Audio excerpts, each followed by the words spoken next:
আমরা এই প্রতিজ্ঞা নিতে পারি, আমরা যে কোনো মূল্যে আমরা ঐক্যবদ্ধ থাকব। আসুন, এটিই হোক আমাদের আজকের প্রতিজ্ঞা, এটিই হোক আমাদের আজকের শপথ।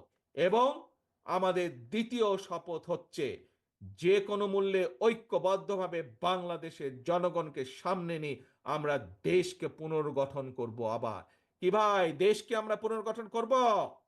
কি দেশকে আবার পুনর্গঠন করব? ইনশাল্লাহ, এই হোক আমাদের প্রতিজ্ঞা। প্রিয় সহকর্মীবৃন্দ, আজকে এই যে সম্মেলন অনুষ্ঠান, এই সম্মেলন অনুষ্ঠানের প্রথম পর্ব আমরা আজ এখানে সমাপ্ত করতে চাই। আমি আমার ব্রাহ্মণবাড়িয়া জেলার যে সকল নেতৃবৃন্দ আছেন, সকল নেতৃবৃন্দর সাথে আলাপ আলোচনা করে ইনশাল্লাহ অতি শীঘ্র আমরা সম্মেলনের দ্বিতীয় পর্বের তারিখ আমরা ঘোষণা করব।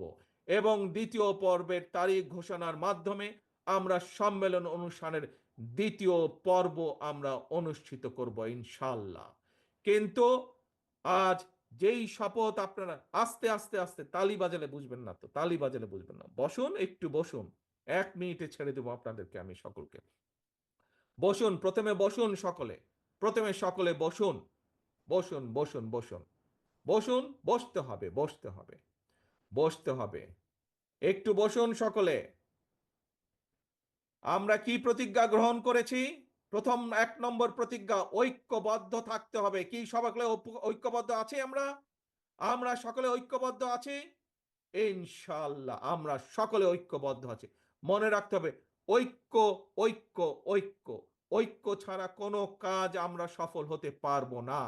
এবং আরেকটি গুরুত্বপূর্ণ বিষয়, সেটি হচ্ছে যে কোনো মূল্যে আমাদেরকে জনগণের পাশে থাকতে হবে, জনগণকে সাথে রাখতে হবে।